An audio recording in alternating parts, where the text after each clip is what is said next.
What is up, you guys? It is your boy, Brenton Big is here, and welcome to another video. And, well, like I said, welcome to another video. In today's video, we are going to be doing the NFC North grades. And honestly, I'm kind of looking forward to this one, because this is, I think, probably the best division, maybe, in terms of how good they did this season. You had the NFC South, which was probably the worst. You had the NFC East, where the Eagles were Cowboys were also just interesting. And then you had the Giants, the Commanders, which both sucked, and some of them low of expectations. And then you had the West, where all three teams, they were winning season records. Same thing, I think. No. But the Cardinals are the third worst team. But the North had... I don't think there was any teams that had... maybe the Bears or the Vikings did. I don't know, but I feel like they were the best division out of the NFC in terms of the records. But again, it could just be me, but yeah. Or it could be just a Packers bias, but I don't know. But anyway, let's get into the video. So let's start off with the worst team, you could probably say. And this is a little bit sad, because honestly, the Vikings could have been a playoff team if it weren't for Kirk Cousins being hurt. We got the Minnesota Vikings. Minnesota Vikings, Justin Jefferson was hurt for some part of the season. And then the hamstring injury was out. He was out for, 4 or 5 weeks with the hamstring? And I'm like, what the hell? And Kirk Cousins was also out for one half of the season. So that's something you do gotta put into account. But the fact this team, I think, was 8-9 or 7-10, despite half of the season you were playing with mediocre QB play, is kind of insane. And that's just a testament, I guess, to the coaching and Brian Flores.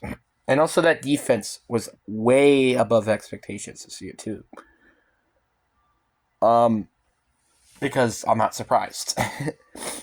I wasn't surprised that this was one of the best defenses just because of Brian Flores. Jesus, Lord, my nose, man.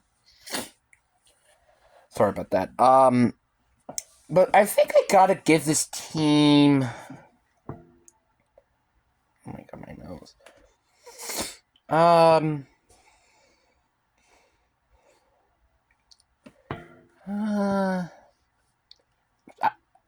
I honestly don't know. I would probably say a B minus, a B minus, or a C plus. It's kind of around that range. Again, if Kirk Cousins was there, they probably wouldn't have made it to the postseason, which then they probably would have lost to Dallas or the Lions. So that's something you would think about. I feel like if Kirk Cousins was there, you could probably say B plus, just because they were above expectations this year again. Because a lot of people thought it was going to be a 9-8 or something like that. So you got that to point into account. So this team, I feel would have been a pretty good team if it weren't for the factor that Kirk Cousins did get hurt. And who knows? Maybe they would have won the division. Who knows? They could have potentially won the division again. And Jesus Lord, my dog is so crazy, My dog's for real weirdos. But yeah, I honestly don't know how you could describe this team. Then you have the Chicago Bears. The Bears were interesting to me because they kind of were exactly what I expected them to be. This is a team that I was expecting to struggle during the first half of the season, but then they start to find their grooves during the second half and could be potentially sneaky playoff contenders. Which, in my opinion, if they did beat the Packers and Atlanta lost, which they did, or the Saints did too, okay, let me explain what I meant by I feel like the Bears deserve to make it to the postseason or not if they did win against the Packers.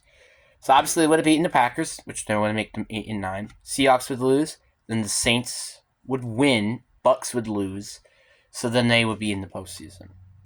That's what I thought, but apparently it didn't matter what they did there, which kind of sucks, not gonna lie. But But not the Packers, the Bears, they have a lot to be excited about. Obviously, I am a little concerned with them with the factor that Caleb Williams is supposed to be their quarterback next year and stuff like. Honestly, I'm concerned, and this is coming from a Packers fan for them because they're probably gonna be pretty freaking bad if they draft Caleb Williams instead of keeping Justin Fields because they just don't know how to develop quarterbacks for peeps' sakes. Like, it just seems like a Bears thing for them to do. They're going to get Caleb Williams, and they're going to immediately regret it.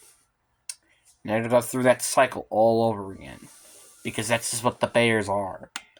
So, if I was the Bears, I would not go frickin' drafting on a quarterback. You already have your quarterback. Like, why the heck not just build around him? You know what I'm saying? It's stupid. But yeah, besides that, I do think this is a very good team, which also could have actually made it to the postseason technically, and Justin Fields wasn't out for some part of the season. So I would probably give them same thing, kind of what the Vikings did, except I would guarantee this time to give them a B minus, just because of expectations were so much lower for this team, and yet this team played this good. So honestly, I think it's very deserving. Then you got the Green Bay mother-loving Packers. And, I am literally wearing a Packers shirt when I'm making this video. So,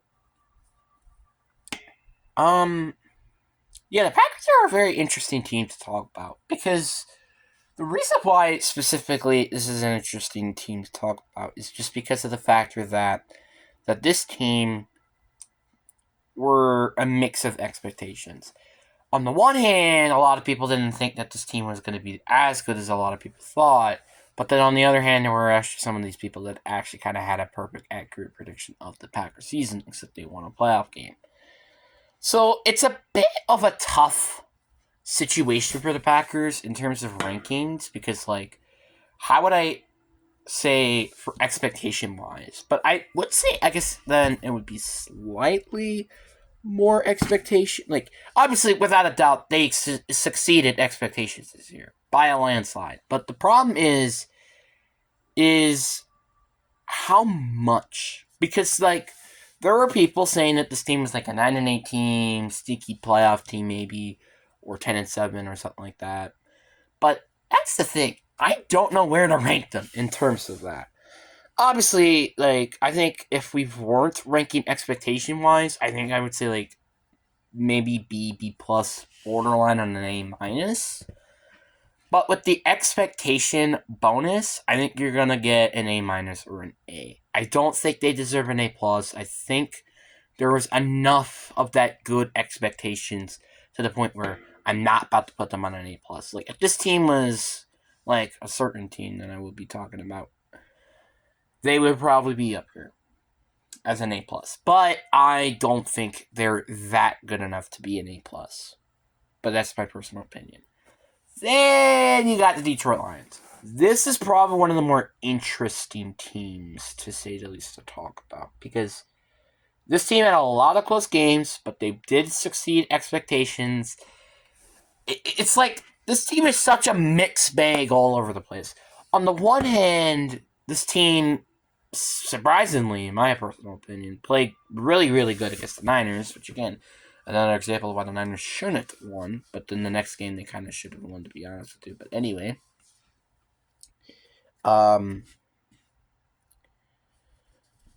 so you have that. And then you also have the demolishes of the Ravens game and the Packers game you could kind of consider. Wasn't there another one? I don't know if... Was there another one? I don't remember. But yeah. They were so up and down this year, it's absolutely ridiculous how much they were. It's kind of insane. And honestly, it's kind of put me pretty hard to rank. But I think without a doubt, I think I'd give this team an A. I don't think it's A plus material because, again, we all thought that they were going to win the division, which they did. We all thought that they were going to beat the Rams and the Buccaneers, so it's kind of not surprising for this team, It's a bit hard for them to actually get the A plus ranking when, one, they didn't make it to the Super Bowl, and two, they also I mean, they were kind of like, they were pretty close to getting an A plus. I will admit. I just don't think they deserve quite that A plus because of, again, the demolished game against the Ravens, and even losing against like the Bears and the Packers, especially losing against the Packers that time. But again, it's just like that makes it kind of just did not make any sense for me to rank them pretty high on the list. So, well, like this, so there were arguments, but then there was counter arguments why there was an A plus. So it just makes sense to be an A. And honestly, it's pretty close to either an A minus or an A plus.